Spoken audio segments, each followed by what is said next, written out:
Assalamualaikum. My name is Afar Ahmed Kadoro. Today our topic is structure of cell. Biology के पहले chapter के अंदर हम cell के स्ट्रक्चर के बारे में पढ़ेंगे और सेल की डेफिनेशन पढ़ेंगे और डिस्कवरी ऑफ सेल पढ़ेंगे। उसके अलावा सेल थ्योरी भी पढ़ेंगे और सेल थ्योरी की जो मेन पॉइंट्स हैं उसके बारे में भी पढ़ेंगे। सबसे पहले बायोलॉजी का जो हमारा पहला चैप्टर है, तो बायोलॉजी को डिफाइन करना लाजिम है। बायोलॉजी को हम किस तरह डिफाइन करते हैं? बायोलॉजी एक कंपाउंड वर्ड है।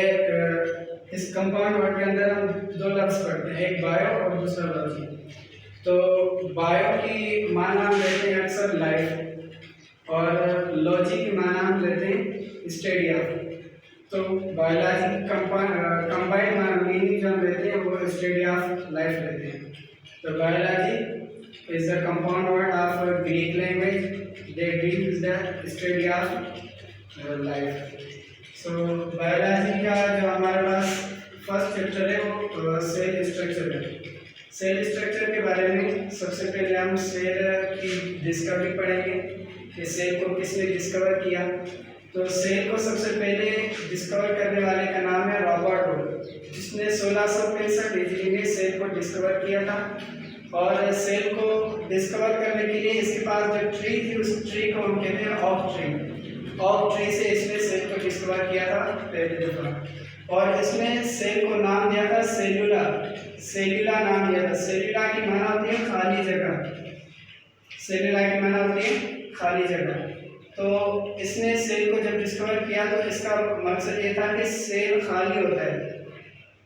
तो उसके बाद डेफिनेशन होती है। सेल की डेफिनेशन क्या है? और सेल की डेफिनेशन बेसिकली पढ़ते हैं। Cell is a basic structural and functional unit of life. Cell जो है वो लाइफ जो है उसका बेसिक स्ट्रक्चरल और फंक्शनल यूनिट होता है। उसके बाद है सेल थ्योरी। सेल थ्योरी किस ने दी? तो हमारे पास आमतौर पर तीन नाम होते हैं, श्लाइडन, शिवान और रुडोल्फ वर्चाव। ये रुडोल्फ वर्चाव जो है वो श्लाइडन और शिवान के काफ़ी देर से आया था। रुडोल्फ वर्चाव, श्लाइडन और शिवान ने 1839 के अंदर ये सेल थ्योरी पेश की थी। इस सेल थ्योरी की मेन पॉइंट्स क्या है? मेन पॉइंट्स ये हैं, all organisms are made up of one or more sales.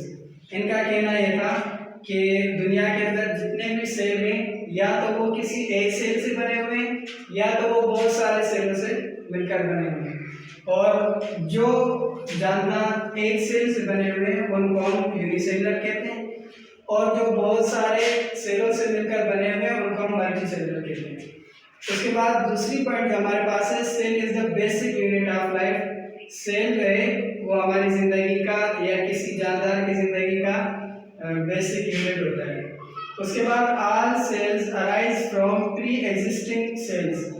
अब मसला ये था कि ये जो सेल हम पढ़ रहे हैं ये सेल आया कहाँ से, पैदा कैसे होता है? तो इसके बारे में ये पॉइंट दी गई कि जितने भी सेल हैं वो अपने से पहले वाले बने हुए सेलों में से अराइज होते हैं। सही है, पहले वाले सेलों में से आते हैं। 4 नंबर पर जो पॉइंट थी वो ऑल सेल्स है जेनेटिक मटेरियल, मतलब कि हर सेल के पास जेनेटिक मटेरियल होता है।